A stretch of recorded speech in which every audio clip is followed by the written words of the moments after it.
Olá, sejam todos muito bem-vindos de volta a esse canal.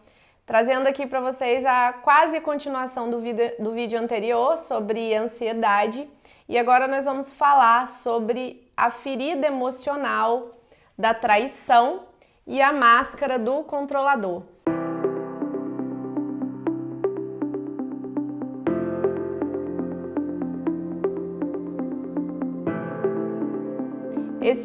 Essa é uma teoria desenvolvida pela Lise Bourbeau, psicoterapeuta, está no livro As Feridas Emocionais, As 5 Feridas Emocionais. Eu me aprofundei no estudo, né? Eu li, depois estudei um estudo do ego com ela, as linguagens do...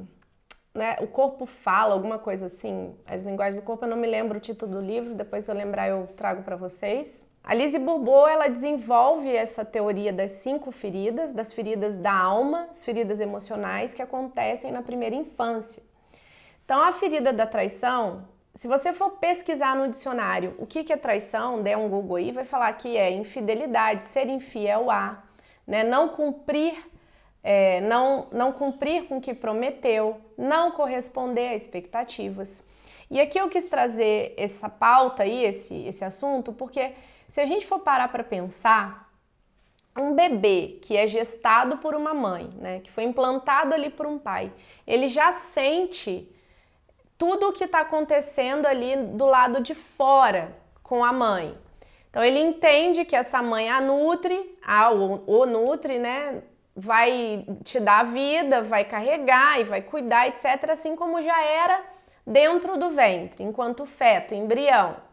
Só que quando o bebê nasce, muitos são separados logo depois do nascimento da própria mãe, ou ainda crianças na primeira infância, 3, 4, 5, 6, 7 anos, não sei aqui precisar qual é a situação dessa criança que foi adotada. O que ocorre é que essa criança pode encarar, né, entender, ler esse cenário como uma traição. Não foram leais comigo, me traíram, não cumpriram com o que prometeram, né? As minhas expectativas não foram correspondidas. E daí a gente entende que existe uma ferida. A Lise Bourbeau relata que essa ferida acontece a partir entre os 4 e 6 anos com o genitor do sexo oposto. Então, aí, a gente poderia fazer uma leitura também.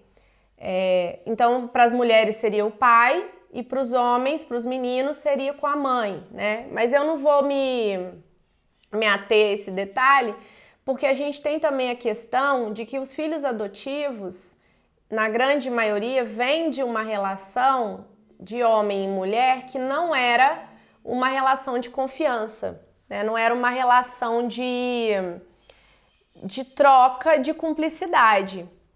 Na grande maioria das vezes, essa mãe não ficou com essa criança justamente porque não teve o suporte do pai, do homem.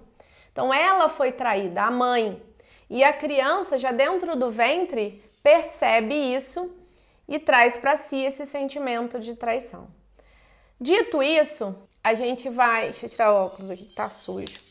Então, dito isso, né, sabendo que essa ferida acontece com o genitor do sexo oposto, mas que a gente não vai se ater a isso, porque para a criança a mãe também abandona, e traição, abandono pode ser uma forma de traição, né? Ela iria cuidar de mim e não cuidou? Como assim? Eu não quero ficar só nisso, que é só com o genitor do sexo oposto, né? Então, sentir abandono também pela mãe. O que é abandono? Aquele que foi embora para nunca mais voltar. Me deixou sem os cuidados que eu precisava. No extremo oposto, então, nós temos fidelidade, lealdade, aquele em quem eu posso confiar, aquele que nunca vai me faltar, aquele ou aquela. Então, daí você já começa a compreender que a criança que se sentiu traída, que compreendeu que alguém não ia faltar, agora percebe que não tem com quem contar. Então tem o seu sentimento de criança que foi entregue para adoção e tem o sentimento da própria mãe que não via que podia cuidar de alguém naquele momento da gestação. é um sentimento muito potente, muito forte, né? Esse de traição. E aí, para que ela se proteja do mundo, para que ela consiga se organizar em defesa do mundo, contra o mundo, ela desenvolve um band-aid, um curativo, que é ser o controlador. Então a Lise, ela chama de máscara e eu coloco como um curativo, uma couraça, né? Que é como eu me relaciono, como eu me entrego nas relações, sendo controladora. E aí a gente vai fazer um link com aquele vídeo da ansiedade, porque nada mais é. O ansioso nada mais é do que aquele que quer controlar o futuro, que vive no futuro, que não está aqui no presente, não tem presença, poder sereno de organizar as coisas, hierarquizar, porque tudo é muito importante lá na frente. Então a gente vai começar a organizar aqui agora como a gente vai se recursar e como os pais que estão me vendo podem criar e estabelecer esses recursos para atender essa criança que desde a primeira infância já se mostra como controladora. Quais são então os sintomas que essas crianças e os adultos podem desenvolver? São crianças extremamente fortes, né? São crianças sedutoras muitas vezes porque querem dominar, liderar. Elas evitam situações de confronto para não serem colocadas em um local de vulnerabilidade, apesar de se mostrarem fortes, né? Se mostrarem líderes, não podem ser contrariadas. Ao menor sinal de contrariedade demonstram grande frustração, não tem paciência nenhuma, paciência zero, tolerância para esperar. Por exemplo, o controlador é aquele que se você for sair, vai todo mundo para uma festa e somente uma pessoa sabe o endereço dessa festa e vai dirigindo, liderando ali um comboio. O controlador, que é ansioso, não consegue seguir, fica nervoso, frustrado ao ter que esperar que o outro o leve. Ele é rápido em suas ações, pragmático demais, portanto, como eu disse, não tem paciência com pessoas lentas, são aquelas pessoas que cortam o outro quando está falando, conclui o pensamento e o raciocínio do outro, porque tem um raciocínio muito rápido, quem nunca, né? E aí a gente vai ver nos consultórios crianças recebendo laudo, e rótulos de transtorno de hiperatividade, déficit de atenção, hiperatividade. Quando na verdade, já falei no vídeo anterior, a gente tem um cérebro que opera desse jeito, né?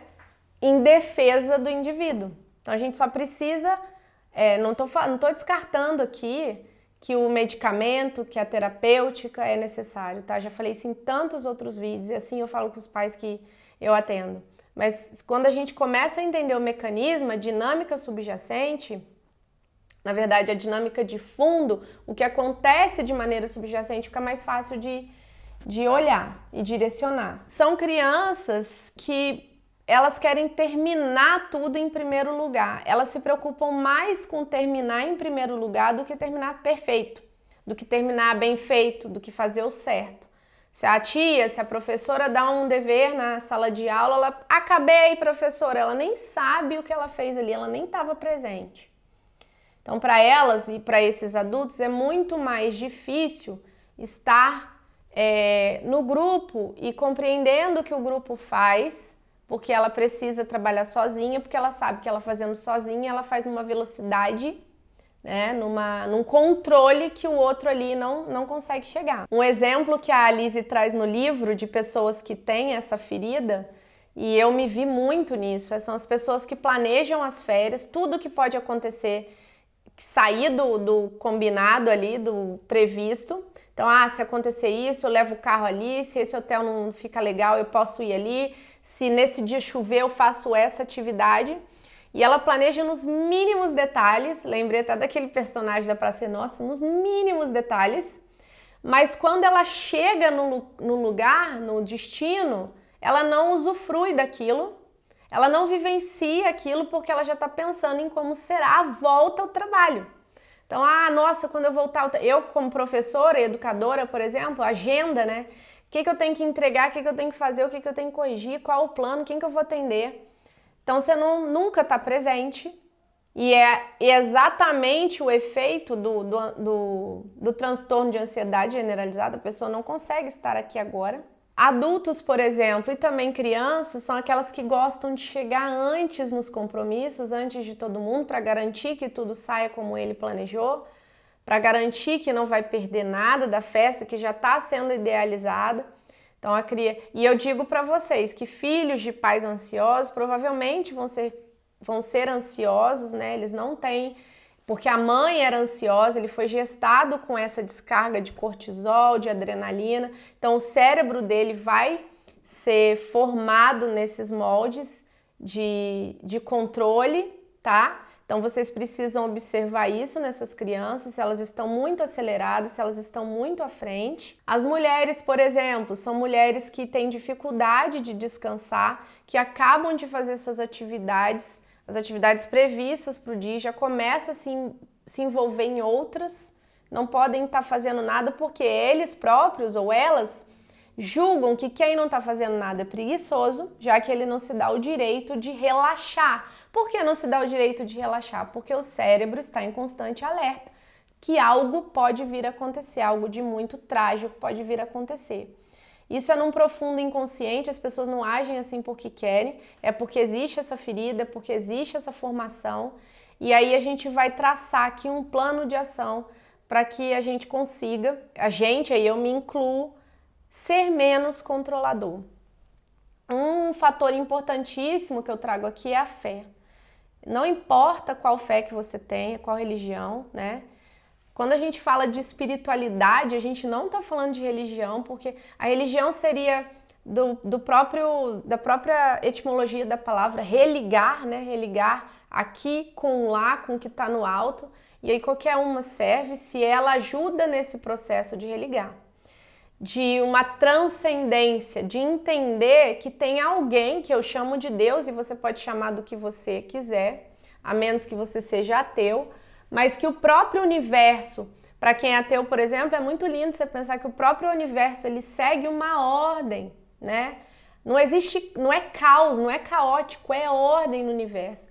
Então você pode relaxar sabendo que se existe essa ordem, nada vai acontecer. Aqui, agora, nada vai acontecer, tá tudo bem. Porque mesmo você estando no meio do caos, né, você consegue parar e analisar de fora.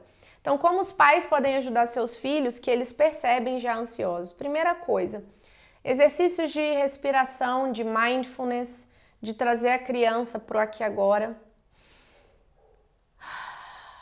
Eu falo com meu filho, cheira a florzinha, sopra a velinha, cheira a florzinha, respirar profundamente, perceber o movimento do corpo, aqui, agora. Quando você perceber que você quer controlar muito, de repente, deixar aquilo degringolar, deixar a coisa fluir, sem você estar ali no comando. Tá, eu vou sair de férias dessa vez sem agendar nada. Uma vez a gente foi para Ubatuba, lembra, nego? Sem agendar nada, não tinha hotel, não tinha nada agendado. Nós caímos num hotel chinês ruim, não vou nem falar o nome aqui porque vai que o hotel exista. Bem pulgueiro mesmo, eu tive que pedir para uma amiga que tinha casa lá levar um lençol limpo para mim, porque nem lençol limpo tinha no quarto. Foi o caos, mas eu sobrevivi. Então, às vezes é bom a gente compreender que a gente sobrevive se a gente estiver fora do controle. Em 20 anos de docência aí, já aconteceu de eu dar aula, por exemplo, sem planejar. A gente fala surviving in the jungle, né? O que seria sobreviver na selva?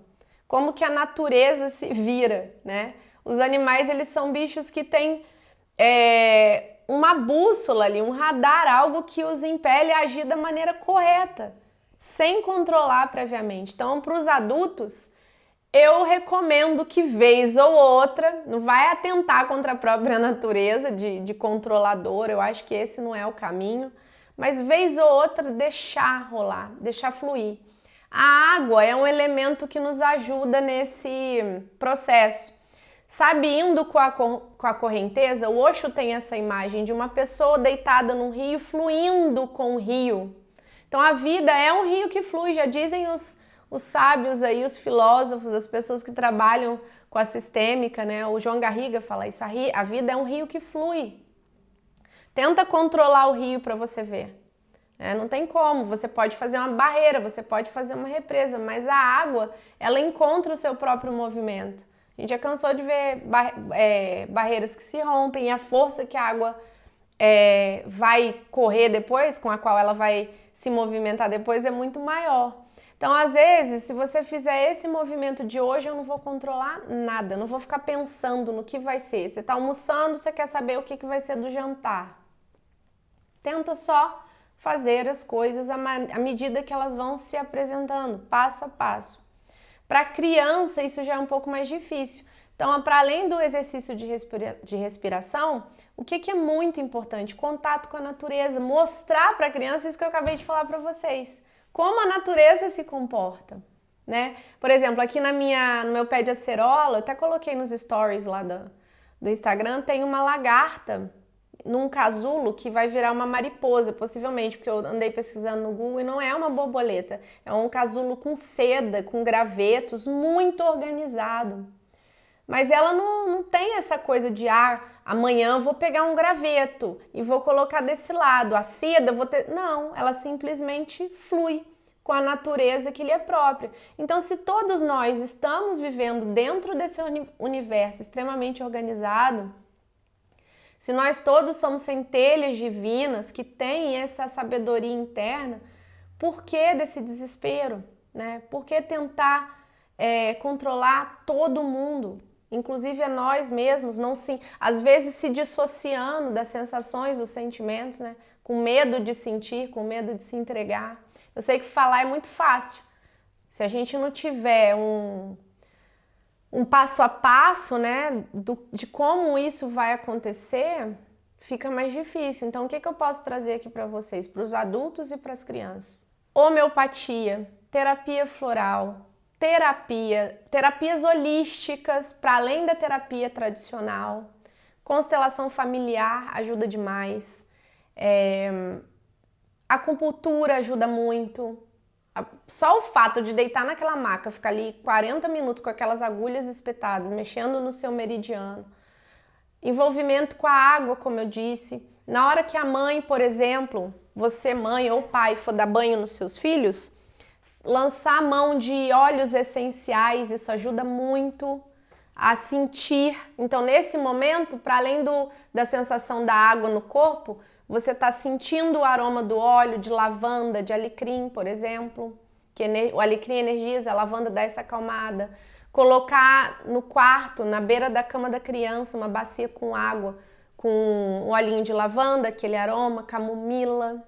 Isso vai ajudando e a criança mesmo vai entendendo que ela tem recursos para lidar. Quando a crise chegar, quando ela foi acometida, como eu já fui diversas vezes na minha vida, tipo, agora eu não sei o que eu vou fazer.